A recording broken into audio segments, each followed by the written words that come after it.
this is the dashboard.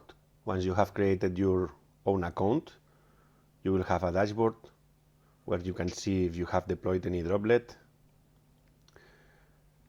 You can see the estimated cost of these running droplets. And well, you have projects where you can define the maximum number of droplets, etc. One interesting thing is that you can pre-add money to your account. So if you want to provision like $10, you can have them in your account and be using this credit until it expires, and then you should add more. So we are going to launch a new droplet. So we will go to droplets. I'm going to say create droplet.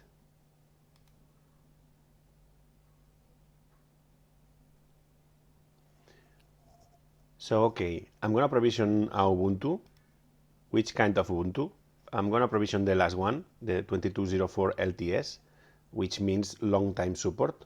I always recommend you to go with LTS versions in Ubuntu. Then you can choose your plan, which basically this is a wizard that helps you in the process of selecting which kind of VM you want. So in this case, I will say I want AMD processors because the PCI bus is faster. At least the last time I checked, there were options for NVMe that were faster. Maybe that changed.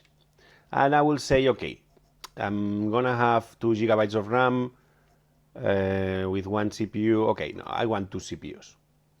As I will pay by the hour, I will end this VM later. Okay. You see that it will be 0.027 by the hour and around $18 per month. So what region I want it? I'm gonna provision in Amsterdam.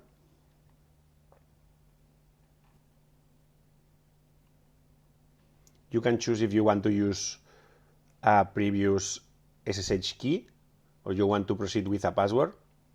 If I want to proceed with a password,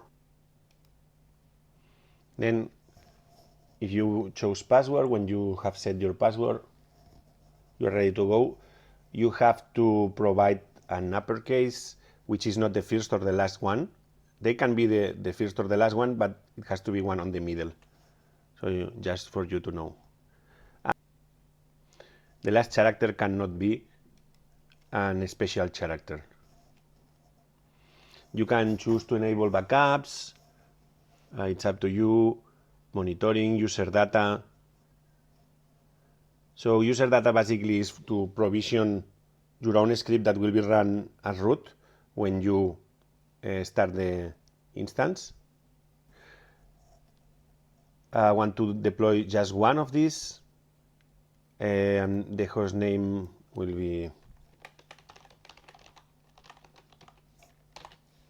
in this case, tags are a label that you add. So for example, you can create a tag web servers, and at a certain point you may want to reboot all the web servers at the same time.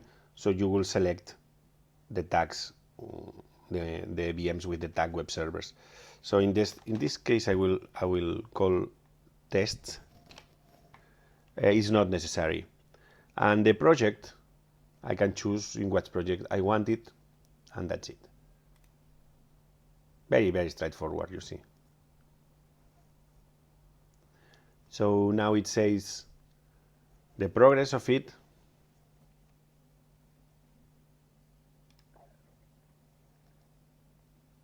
Okay, Droplet has been created.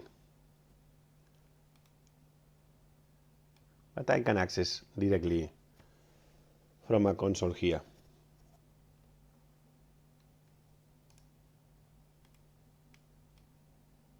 Okay, we are in.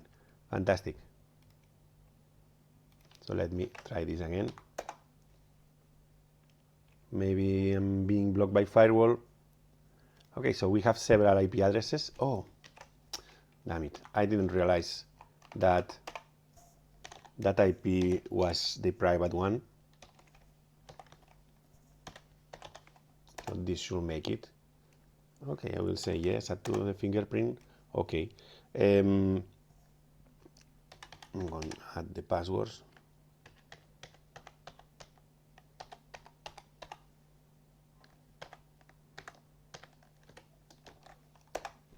All right, so I'm in. So I can apply the updates.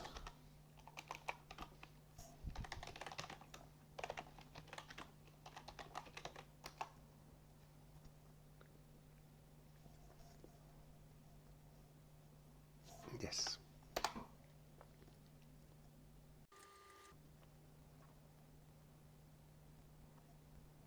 And now, as it finishes, I will install the Apache web server.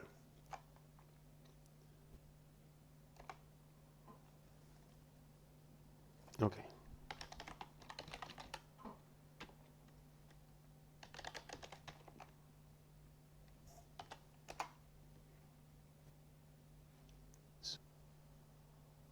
Oh.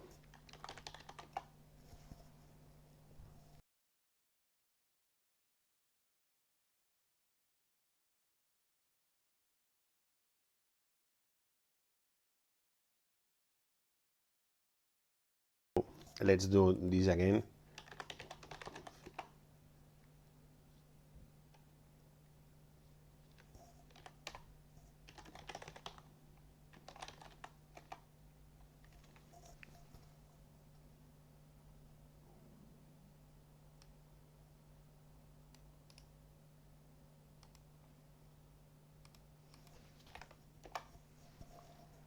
So it worked. We installed Apache. Nice. Cool. So I want to destroy this. Fantastic. I want to destroy this droplet because I don't need it anymore. So I'm gonna go to destroy and destroy this droplet. Yeah, this is a guard. So to make sure that you know what you are doing, you have to type the name of the droplet that is gonna be destroyed, because this operation has not rollback. Test 01. So then after I click destroy, and after I hit destroy, the other droplet is gone.